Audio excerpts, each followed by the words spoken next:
nagiye mpamagara buri muntu wese unshobora kwaka amakuru y'uburyo twakinjira hano, ariko nta n'umwe wigezemo amakuru. N'uwayampaye yambwiye ko ndahamagara Rwema namuhamagaye inshuro zirenze imwe arankupa kandi namusobanure nitwa gutya nkorera ikinyamakuru iki n'iki ndi hano ku marembo, ntabwo yigeze aha agaciro ibyo namubwiye we ahubwo yankupye. So rero Rwema ahuri ndakugaye cyane, kandi ntabwo aba ari byiza niba umuntu aba yarahaye agaciro ibintu bagushinze. Igitaramo nk'iki kiri ku rwego rwa international wowe ugafata ubundi, ntabwo nzi wenda gahunda mwari mwapanze cyangwa se izindi organization, ariko tuza mu byo mwateguye kuri Kigali The Right Hotel mwatubwiye ko tuzinjira kandi tuzaba dufite wristband cyangwa se access yo kwinjira muri gitaramo nk'umunyamakuru ready nkatangaza amakuru ibe iri kuhabera. Reka nye umutekano aba ku rwego rwa polisi ndetse bazanye n'aba youth volunteers, bisobanura ko ari ikintu bitayeho cyane. Ariko iki gitaramo cameraman Zebru mfashe werekana abakobwa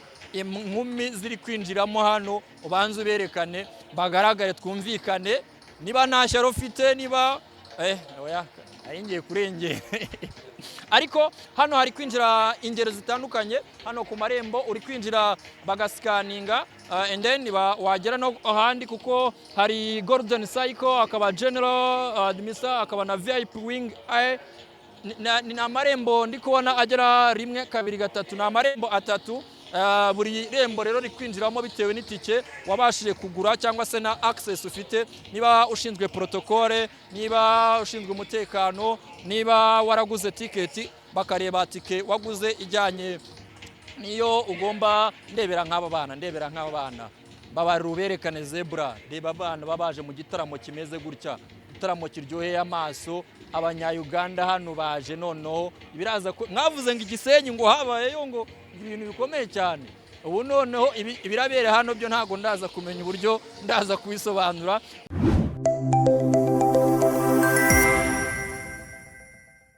Ikaze mwe mukunda kanwa kuri kiganiro byacu umunsi kundi niye ko Bloom TV, ngenda cyari wa munyamakuru wanyu Mr.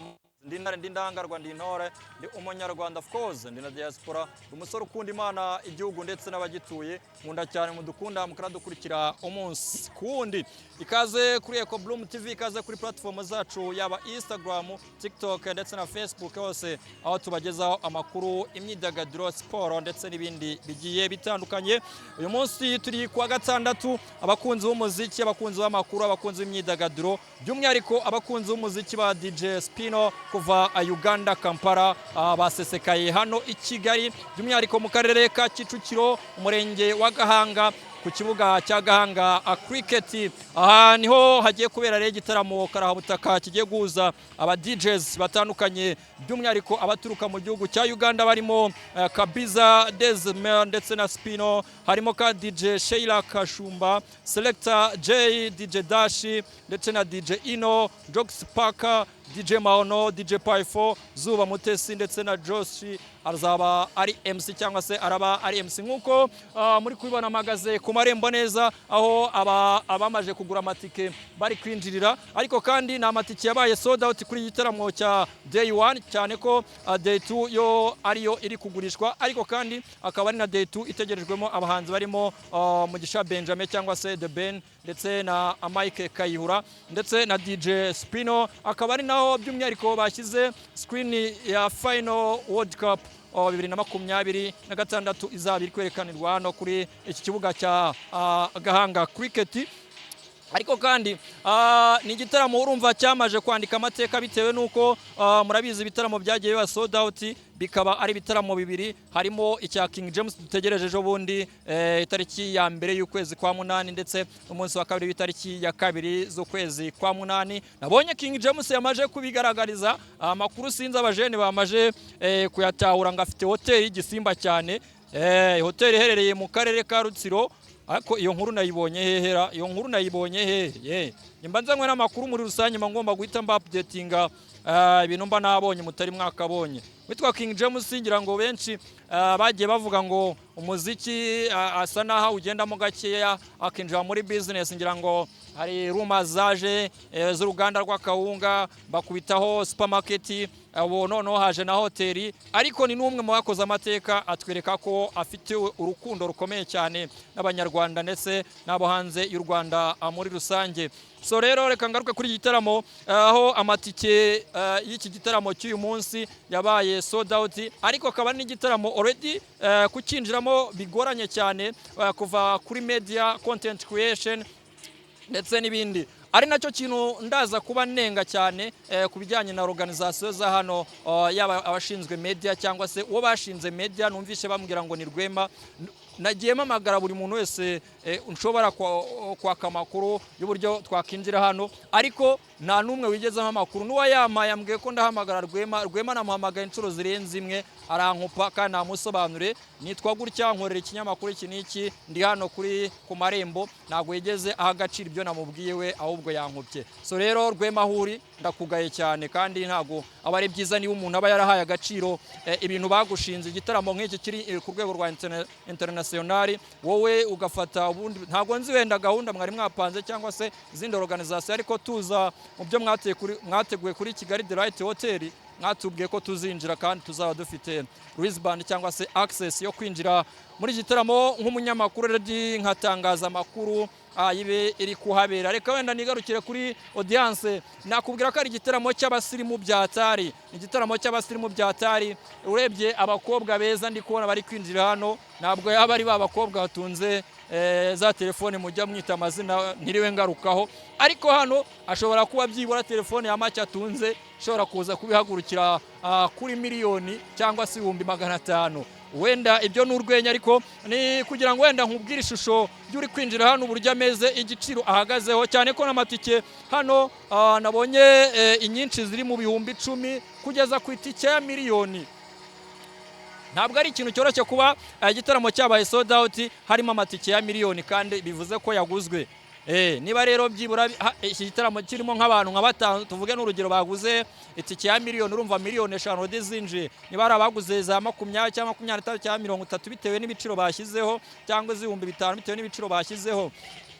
Cyane ko nabonye ko igitaramo cy'ejo cya The Band na Mike Kayihura kizaberamo hano n'ubundi cy'uyu mu DJ Spino uturuka muri Kampala, amakeya nabonye bahereye ari 10,000. So uhita wumva urwego rw'igitaramo rero ko rumeze neza. Hano hari kwinjira couple zimeze neza, urebye abasore, abapapa, abamama, abakobwa, ibyiciro byose hano birimo, ariko ntabwo ndi kubona famous artist ba hano mu Rwanda cyangwa se abandi bo muri showbiz hano mu Rwanda ndi kubona binjira. Umuntu nakubise ijisho hano ni umujene witwa Kamaro, niwe nabashije kubona hano byibura navuga ko nzi muri showbiz yo mu Rwanda. Wenda undi munyamakuru nabonye nuwa Emi Kinege wo ku Gihe ndetse na Gladiateur, ariko ndi kwibaza ni igitaramo wenda abantu bakiri muri show zitandukanye, cyane ko hari show ya Rio Day iri kubera kuri Kigali Pele Stadium, hari MTN Wacu na Muzika biri kubera mu karere ka Nyagatare, ubwo ni mu ntara y'Iburasirazuba, n'iyi show iri hano n'ubundi muri Gahanga Cricket.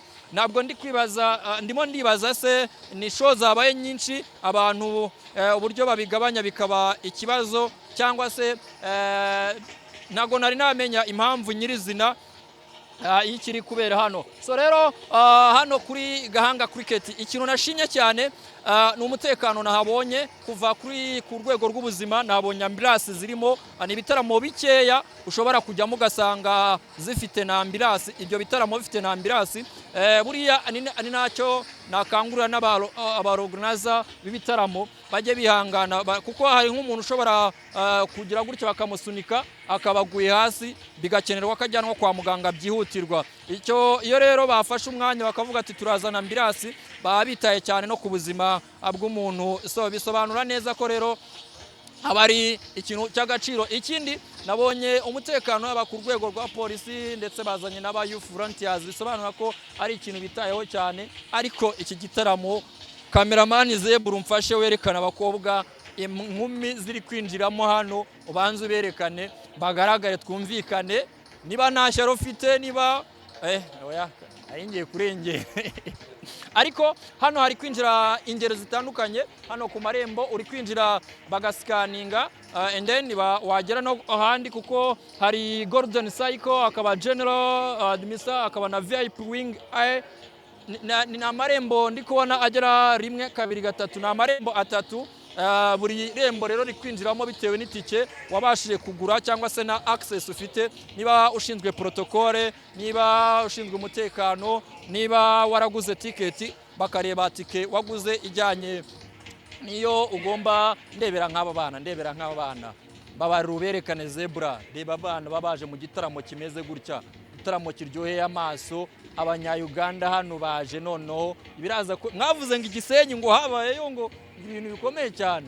Ubu noneho ibirabere hano byo ntago ndaza kumenya uburyo ndaza kubisobanura, gusa ngira ngo ubwo abantu bari hano kuri Eco Bloom ntago nagenda n'abapudetinze biri kubera mu karere ka Nyagatare, cyane ko ni igitaramo n'ubundi twakurikiranye, nubwo wenda bitatwemereye ko dukomeza kubikurikirana bitewe nanone na gahunda nyinshi cyangwa se n'akazi kenshi, ariko MTN Iwacu na Muzika Festival iri kubera mu karere ka Nyagatare. Abahanzi barimo baratarama, cyane ko nabonye bamwe mu bantu bagiye bagira audience ikomeye cyane, barimo Marina, barimo Amaroni, barimo Betray. Abo bantu ni bamwe maje kubona mu bamaje kujya ku rubyiniro, bagiye bagira audience nziza, binaza gutanga ishusho nziza y'uburyo bitwaye. Urugero nk'inkuru ndi gukesha ikinyamakuru iravuga ngo Marina yinjije ab'Inyagatare mu gitaramo. Ubwo Marina yari asoje kuririmba page, yinjiriyemo muri iki gitaramo cya gatanu MTN Iwacu Muzika Festival 2026. Yakurikijeho izindi zirimo Dumi, Twivuyange, Mona Bebe ndetse na Too Much. Mbere yo kuririmba Impame yakoranye na Phil Peter, Marina yasabye ko niba bari uwabasha kuririmba amagambo y'uyu muhanzi wundi muri iyi ndirimbo yamusanga ku rubyiniro bagafatanya. Hari umusore wamusanze ku rubyiniro barafatanya indirimbo y'umuhanzi yasorejeho ni Marina yaririmbye. Nyuma ifoto yakoze ikinyuranyo i Nyagatare. Byumvikana ko indirimbo ifoto ari imwe mu zatanze ibyishimo hariya mu karere ka Nyagatare. N'ubundi ngira ngo ni naho habera igitaramo cya Summer Country Tour, ngira ngo twari duhari naho twaberetse abaturage b'Inyagatare. Ni bamwe mu bantu bagaragaza ibyishimo bikomeye cyane ndetse banishimana n'umuziki bakagendana n'umuhanzi. Urumva rero aka kantu ko kuba Marina agera kuri indirimbo ya Phil Peter akabwira audience cyangwa se abafana baba bamukurikiye ati niba hari uwashobora kurimba igitero cy'umunyamakuru akaba n'umu DJs umuyemusa akaba n'umuhanzi Phil Peter, ngira ngo ubu yatangiye no kuba umushoramari akaba yaza akakiririmba. Ibyo n'ubundi yabikoze no mu karere ka Muhanga kandi ubona ko ari ibintu bimukorera. Ibyo ngira ngo ni imwe muri strategy abakobwa bacu basigaye bakoresha barimo Bwiza. Ngira ngo mujya mubona avuga ati niba hari ababasha kuza kubyinana nanjye mwaza hano, bamara kubyinana abakabakubita ikitwa akabizo. Bisobanura neza ko ni strategy zibakorera, by'umwihariko kuri Marina na Bwiza nibo maje kubona ko izo ntuza zibakorera, kandi ukabona ko audience isibisangamo, ukabona ko banishimanye. So ndaza rero kumenya byinshi bitandukanye biraza kuba birimo hari imbere. Ngira ngo wenda updatinze biri imbere ndanabereka ku mashusho. Zebra mfashe ashyiraho amashusho imbere, naho ni stage ziteguye mu buryo butandukanye kubera ko harimo ibyo kurya. Nabonye witwa Mr Chips ariwe waje gutanga icyo kurya, ari mu bari kudelivaringa ibyo kurya hano. Ibyo kunywa birumvikana nabyo ndimo ndabibona hano hariya ko bimeze neza cyane, ariko ni igitaramo ubona ko giteguwe mu buryo buri VIP ku rwego rurenze. Nimvuga VIP ku rwego rurenze wumve ko ni igitaramo bateganyije ko benshi byibura 90% bagomba kuba bicaye kandi bicaye neza, ndetse banabubakiye n'amatente bagomba kuba bicayemo. Urebye noneho stage yubatse hano ni stage ubona ko iri ku rwego ruri international, atari za stage zindi zimwe na zimwe twabonaga kera. Ariko hari n'amakuru naje kumva ko stage yubatswe hano ishobora kuba yaturutse n'ubundi hano mu Rwanda. Umwe mu bashoramari, wenda ntabwo ayo makuru nayatangaza ntari nabona fact yuzuye, ariko ni stage ubona ko ufite itandukaniro ugereranyije na stage n'ubundi abanya-Uganda basanzwe bakoresha.